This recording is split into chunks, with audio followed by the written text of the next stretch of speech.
Hello and welcome to the first episode of Anchor Points. I'm Anchorpete. You might be asking yourself, well, where is the No Beard Plaguecast? Well, as you can see, the beard has grown back and it's time to change things up a bit. I've just started using Adobe Premiere Pro and I'm finally able to make videos of a better quality than what I've been making before with the No Beard Plaguecast. But if you want to check out the No Beard Plaguecast and all 20 episodes of its glory, then just click on this box right here. And for Anchor Points, just like the No Beard Plaguecast, I'm actually going to review books, right? But now that I have this new Adobe Premiere software, I'm actually going to start reviewing movies too, which, as you know, I have a big passion for movies, and I can actually show movie footage now in my presentations.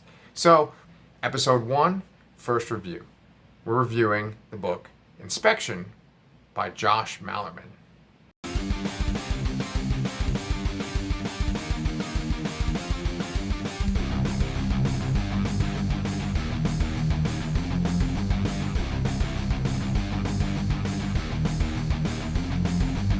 Inspection came out in 2019, and it was nominated for the Bram Stoker Award for Best Novel. In the early days of The Shelter in Place, I had a significant shift in the type of content I was consuming. I had run out of the comic book trades rented from the library to read before I would fall asleep. Also, I no longer needed to drive far to get to work 5 days a week, so I stopped listening to podcasts. I reactivated my Audible account, and my first audiobook choice was Inspection, Josh Malerman's book from 2019 that was nominated for Best Novel at the recent Bram Stoker Awards.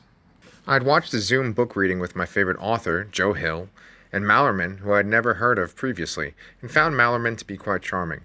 Some of his points he made about writing stuck with me, and I thought I would give one of his books a chance.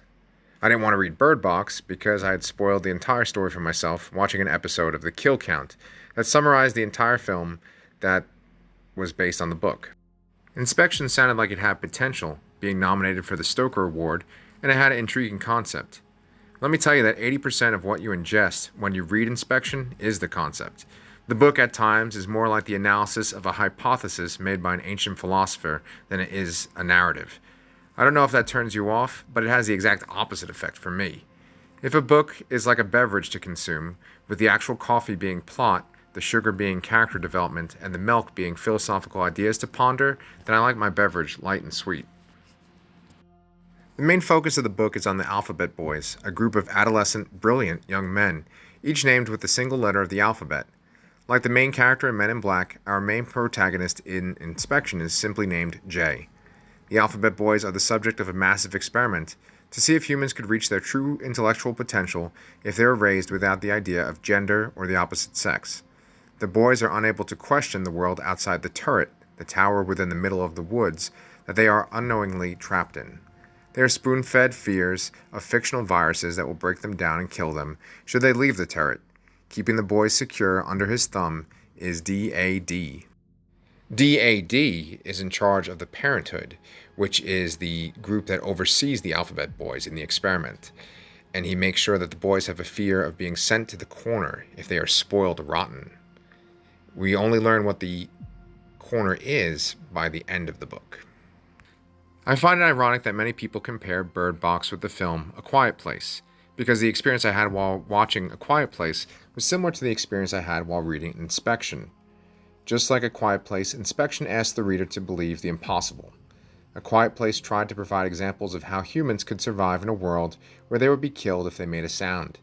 Inspection tries to provide examples of what it would take to raise a human being without the concept of gender and to keep them ignorant to any reference to the opposite sex.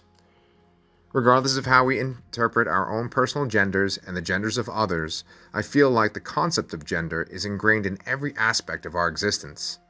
Malerman does a thorough job pointing out that the Alphabet Boys are not taught history, and the only literature they are exposed to is propaganda, churned out by a bitter writer who is paid well by the Parenthood. It is important for Malerman to note the absence of history and genuine literature in the Alphabet Boys curriculum, because I have no idea how you could possibly thoroughly remove the female gender from either of those subjects.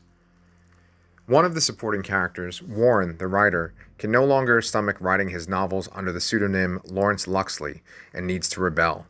No longer able to write tales of boys solving problems within a fictional version of the turret, Warren pens an autobiography revealing to the Alphabet Boys what his life was like before he sold his soul to the parenthood. He also points out the tyranny of DAD and how he has been suppressing the true nature of the Alphabet Boys. It is when the Alphabet Boys first discover Warren's autobiography that the book is at its most enjoyable point. The inevitable occurs, and the boys are introduced to the concept of the female gender. It is like another telling of Montag's revelation in Fahrenheit 451 or Winston Smith's discoveries in 1984, only this time the scale is much smaller. I didn't know that a book shelved in the horror section could remind me so much of Brave New World or The Giver, and honestly I want more horror books like it. I've already revealed a handful of the book's revelations, but I would like to save a few for you in case you have yet to read Inspection.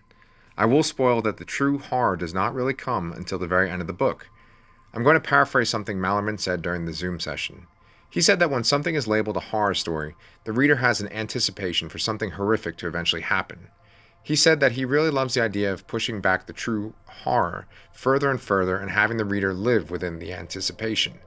Inspection is the perfect example of this tactic. Chapter after chapter, you are waiting for the moment when things will break down, when the Alphabet Boys will either revolt or be exterminated by the parenthood. That turning point doesn't come until the book is almost over, and I'm truly glad that Malerman made the choice to delay it. It reminds me of the dialogue between Penelope Cruz and Tom Cruise in Vanilla Sky, when she calls him a pleasure delayer. Well, in the case of Inspection, Malerman is a horror delayer, and the book is of a higher quality because of it. If I was going to rate this book on the Goodreads scale, I would give it a 4 out of 5, based on the philosophical questions it made me ponder.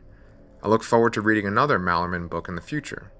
I think his serialized story, Carpenter's Farm, which he wrote during the past 2 months of quarantine, might be the next horror story I take on. That's it. That's the first episode of Anchor Points. The next time I have another book review, I'm going to be reviewing the book The Graveyard Book by Neil Gaiman, which I've been reading with Pepper. So I look forward to meeting you on here. Please feel free to leave comments about the new format. And if you haven't already subscribed, please subscribe below.